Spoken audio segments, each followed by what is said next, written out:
জঙ্গি হামলা করা নিন্দা রাহুল গান্ধী। জঙ্গিদের লক্ষ্য দেশকে দুভাগ করা, কিন্তু তাদের সেই লক্ষ্য কখনোই পূরণ হবে না। সেনা ও সরকারের পাশে রয়েছে বিরোধীরা, মন্তব্য কংগ্রেস সভাপতির। আগামী কয়েকদিন রাজনৈতিক কর্মসূচি বাতিল করল কাंग्रेस। आतंकवाद देश को बांटने तोड़ने की कोशिश करता है। इस देश को कोई भी शक्ति तोड़ नहीं सकती है, बांट नहीं सकती है।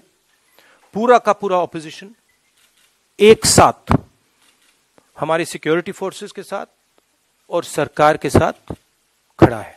यह हिंदुस्तान की आत्मा पर हमला हुआ है। हमारे जो सबसे जरूरी लोग हैं सिक्योरिटी फोर्सेस के, उनके खिलाफ हुआ है और हम उनके साथ खड़े हैं।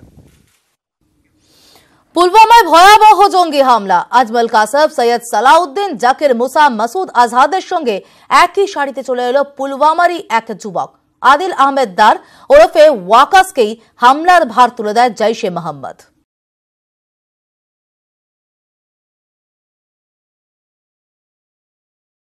নিরাপত্তা বিশেষজ্ঞদের ধারণা, একটি জায়গাতেই গোয়েন্দা ও নিরাপত্তা এজেন্সিকে ধোঁকা দিয়েছেন আদিল আহমেদ ওরফে ওয়াকাস। পুলওয়ামার এই যুবকের গতিবিধি সম্পর্কে কোনো তথ্যই ছিল না তাদের কাছে। আদিল যে তলে তলে এত বড় অপারেশনের প্রস্তুতি নিচ্ছেন তাও স্বভাবতই বোঝা যায়নি। 2018 সালে জঙ্গি সংগঠনে যোগ দিয়েছিল আদিল। তার সম্পর্কে প্রাথমিক যা তথ্য মিলেছে তা চমকে দেওয়ার মতো।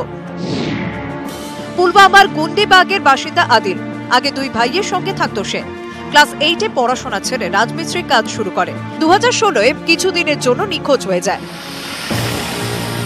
2018 সালে ফের পালিয়ে জৈশের শিবিরে প্রশিক্ষণ। সে কথা জানতেন আদিলের প্রতিবেশীরা। প্রশিক্ষণ শিবিরেই আরো বড় কাজের জন্য বেছে নেওয়া হয় তাকে। আফগানিস্তানে প্রশিক্ষণের জন্য পাঠানো হয়। বিস্ফোরক বিশেষজ্ঞ হিসেবে প্রশিক্ষণ নেয়। কাকপুরায় জৈশের এরিয়া কমান্ডার হিসেবে দায়িত্ব।